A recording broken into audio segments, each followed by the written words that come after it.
Alright everybody, this is Nicole with Help Mama Remote. Coming back again because I wanted to talk about a topic. I was going to write an article. I had started writing an article on my blog about it, but it was just going to be too long, and sometimes you really want to express in words more so verbally so people could hear where you're coming from. They don't misunderstand what you're trying to say. So the topic is on the Trayvon Martin. Everybody, I'm sure, has heard about the Trayvon Martin story. He was, I guess, with his father at his father's girlfriend house, who lived in a gated community. They were watching the All-Star game. He went to the convenience store to get some Skittles and iced tea. On his way back, the neighborhood watch, self-appointed neighborhood watch guy, called 911, said he saw somebody suspicious in the area, and to send somebody over.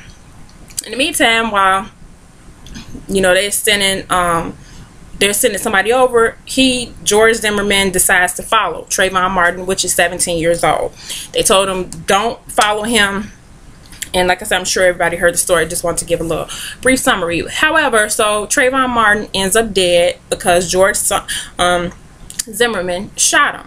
Now they have not arrested him, and I think what is so awful about this situation is they haven't arrested him. I mean, where is that? And they're saying because of stand your ground laws that they don't have to arrest him because he feared his life was in danger.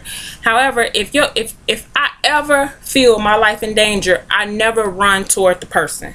I run away. No one that fears for their life runs toward the individual they fear. Nobody. Who does that? If you're gonna call 911, whenever I've called 911, yes, I've called, I have to call 911. If I call 911, I call 911 and I'm out the way. You know what I'm saying? I'm not gonna try to be hero or what have you. So I do believe, my opinion, something was wrong with George Zimmerman. I don't know if it was, of course we feel it was racial. George Zimmerman was Hispanic or something, Latino, or what have you, and Trayvon Martin was black. So of course our first thing is to think race, because he said he looked suspicious. He had a hoodie on. It was raining, so he put his hoodie on, blue jeans, white gym shoes. I mean, you describe that to somebody, that could be any black guy, But then today, I put some hair color on my hair. I put a plastic bag on. It began to thunder. My son was on his way home from school, so I said, wait a minute, it's thundering. I don't know how bad it's going to be. I have to run and get him. So I got my daughter, and we ran and got him. Yes, I ran and got him with a plastic cap on my head, because if it would have poured down raining and the hair color started running in my face, it will burn my eyes or whatever. But I'm thinking as I'm driving, I'm like, look at me. I'm running. I mean, not running. I got in the car to go get him. Somebody see me. Look at this woman with this plastic cap on her head. She ghetto. You see how we stereotype? And many of us stereotype. All of us have at one point, day, week in our life, stereotype somebody based on their appearance, or what they're wearing, based on trends and stuff like that. So we all stereotype. However, I just think it's so sad for this young child to lose his life. My daughter is 17 years old, and she wear a hoodie. She wear, mostly sweats, all the time, like, I don't know if to call it windbreaker, but like basketball players, what basketball players wear with the flip-flops, because that's how they dress, usually down. They playing basketball, they throwing on their gym shoes, a hoodie, or what have you. That's pretty much how they dress. You wear a hoodie, it's raining. Just say, for instance, my son had on a hoodie, he throws it on his head, and he's trying to get out the rain. I would be just so heartbroken for somebody to kill my son because they think he looks suspicious, and you fear. My child don't have a weapon. He got some Skittles in his hand and some iced tea. So part A, that's part A of that story. So I think it's just so sad. It's heartbreaking, and I will post every link that I feel necessary until justice is served for Trayvon Martin. Understand me, okay? think it's awful. If that was my son, I would want somebody to do the same thing for my child. Flip side of it, you know, because on Facebook yesterday, somebody did a video. I didn't even watch the video. I just saw somebody link, and they had a video saying that I'm scared for my son's life. A black woman was saying she feared for her son's life, and the guy that posted it, he was like, really, you know, really? He was a black guy. He was like, really? And honestly, in other words, what he was saying, with all the black on black crime, do we really fear for our son's life based on an opposite race? Okay, hear me out, listen, understand what we're trying to say here. And I said the same because I was thinking, I'm like, okay, what's taking them so long to arrest this guy? Okay, it doesn't make sense. I said, but on the flip side of it, we as the black community, as the black race, as the black men, as the murderers that keep killing our black men, the black on black crime, we have watered down our worth because nobody cares. Our black sons don't care about your black son. Your black son don't care about my black son, because listen to what I'm saying, my black son will kill your black son. Your black son will kill my black son. We have watered down our worth, what we have come from. We have watered it down so that don't nobody care about us. Nobody. We march, and then the march is over. So as we're fighting for justice for Trayvon Martin, we need to fight for justice on black crime. Our black brothers need to stop killing the black brothers. And for instance, last year, my daughter, one of the basketball players on the boys basketball team, was killed. He was killed the week before they was finishing their junior year. He went to a party, some guys start fighting, he gets shot. He didn't have nothing to do with the fight. They're about to leave the party because they have to go to a game the next day. He gets shot, he's murdered. And they played in the playoffs, you know, went downstate. The boys and the girls had went downstate too to play in the playoffs, and they had like a little tag on their jersey with the Ryan Royals initials, you know, to memorialize him and to remember him, because they also are having their prom is dedicated in memory of him as well. So another team that was playing in a 4A division was Simeon and Proviso East. I'm thinking it was a really good game, and Simeon has a great history with different well-known basketball players like Derrick Rose, Ben Wilson. I don't know if anybody know, we're from Chicago. So Ben Wilson in 1984, I think it was 1984, Ben Wilson was gunned down. He was killed, and I remember that as one of like the first stories on the news. I didn't know him, but just like shook, you know, like the young people, like, wow, you have somebody in high school, they're about to graduate. I'm thinking it was his senior year. He had just committed to a college, and you know, they saw such future for him, and he gets gunned down. That was black on black crime, you know. So in that, they had another video. Nike had they had a video, and it was his father saying, I think it was like in 1995, was saying how 1 out of 5 black men are gunned down. Now, I don't think it was just talking about black on black crime, but just in general, 1 out of 5 black men will die. That's it. Before the age of 25. So that was in 90 something. You know, who knows what the statistics are today.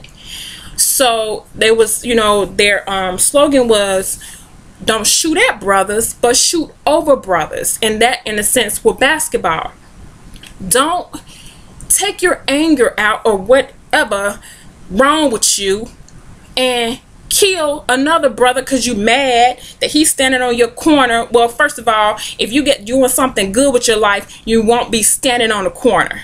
I did not say walking from the convenience store. I'm talking about standing on the corner, selling drugs or whatever gang related issues, right?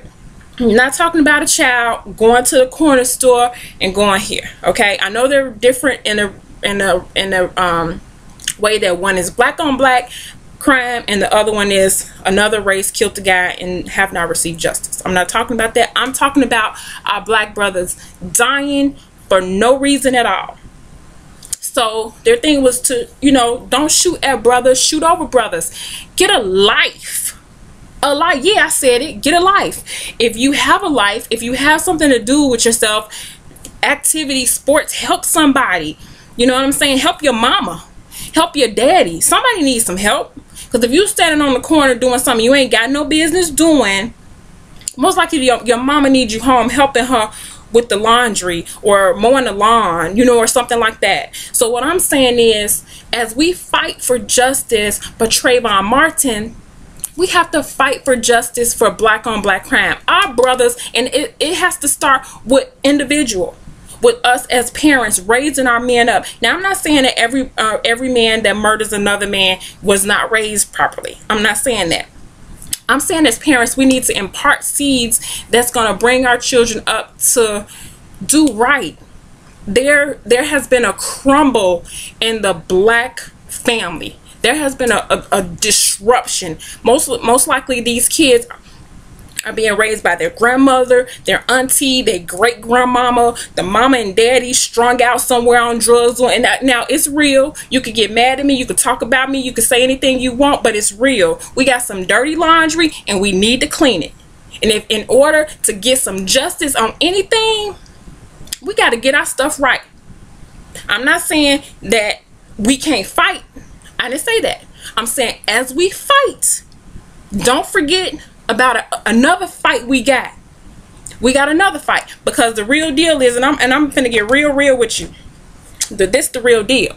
Now, for one, now I've never been the type of person, I know it's a lot of racial issues, and I know I read an article about we're not living in a post-racist country. In other words, it's still racist. And yes, it is. It's still racist. Believe that, okay? But what I'm saying is, don't blame. If we could see a fault, or we could say, oh, I didn't get the job because I was black, or they racial profile me. Yeah, that stuff happens. However, what I'm saying is, don't take it and like do nothing with it. You know, it's like sometimes we just sit there and we blame and we cry and we do, but we got our brothers killing each other. What's up with that? It's not always a white man or another race killing our brothers. It's usually a black person killing another one. So what are we going to do about that as we fight for justice? You understand what I'm saying? We have to clean our own house. So back to what I was saying. So when, you know, I hear people just say, oh, this, or oh, the white man this, or oh, the white man that, I say this. Okay, yeah, you might be able to tell me, well, you don't qualify for this position, or you don't do that and the other. You know, whatever. I have a trade, I have a skill, and I could make money, for one, okay? However, when I was robbed twice at gunpoint, it was by a black man, okay? When I was robbed by a black man. There was another time when me and a friend of mine, when we was younger, whatever, we were getting out the car, and as we getting out the car, it was a car coming down a one-way street. And the car that was coming down a one-way street, guys were hanging out the car and they had guns. So as we see the guys coming, you know, down a one-way street, we ran across the street. But before we ran across the street, before we got out the car, there was a guy running. So they were chasing this guy that was running, whatever he did. That was back in, like I said, I was a teenager. I had on a Bulls starter jacket and I had on a Bulls cap. My hair was faded in the back. So if I'm running, I'll look like a boy. So we run on her porch and duck behind the side. So as we duck behind the side, we hear click, click. So those the guys that were chasing the other guys, and they were stopping in front of her house because they saw us run. So when they saw us run, they was thinking we were the guy. So we hear click, click. So we know they cocking their guns. So as they cock their guns, I jump up and I raise up my jacket. I didn't raise up my shirt, okay?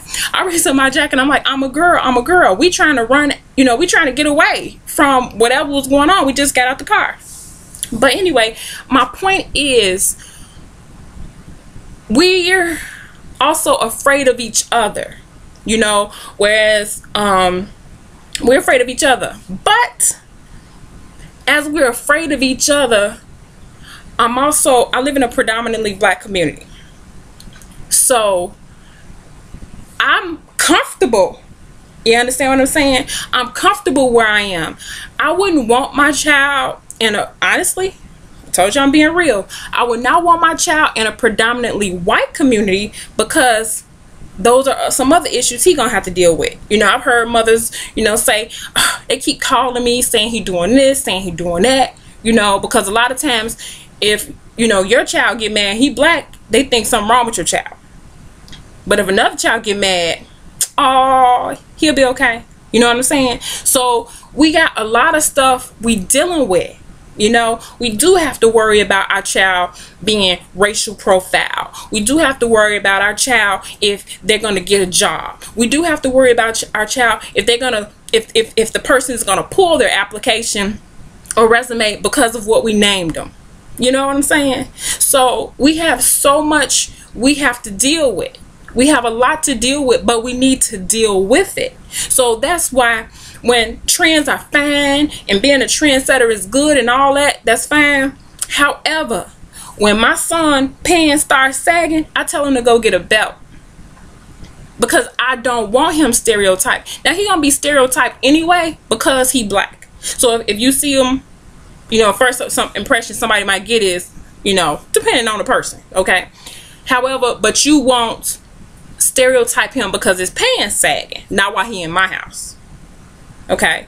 Or now, of course, yeah, my kids have hoodies. You want them to have one. I mean, they get a hoodie, it's a sweater, you want a hood on it, you know. But I just think it's just a mess, because we have so much to fight for.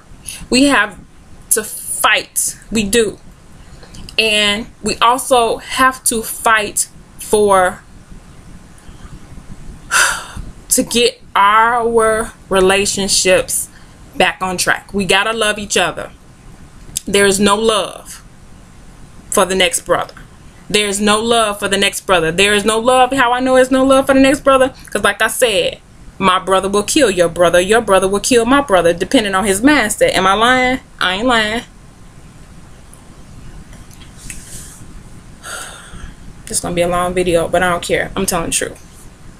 And so like I said, that's just, it's rough. But like I said, I was really distressed by this Trayvon Martin case, because I know if it was vice versa, I don't care who front lawn George Zimmerman was on and Trayvon Martin did that, Trayvon Martin would be in jail. Understand? Yes, he will.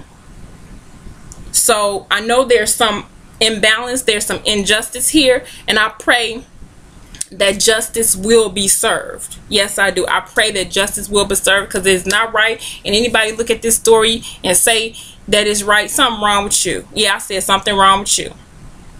Something is wrong with you. And just, I'm glad people are verbalizing it. You know, I'm glad people are saying, oh, he didn't do nothing wrong. I'm glad to know who you are, because now I know who you are. Something wrong with you. And if you don't see it, shame on you. But if it was your child and it was a vice versa story, if it was a black man and a white man coming in a black community and they looking funny and the roles were changed, if it was your child, it'd be a different story. Like I say, if roles were reversed, it'll be a different story.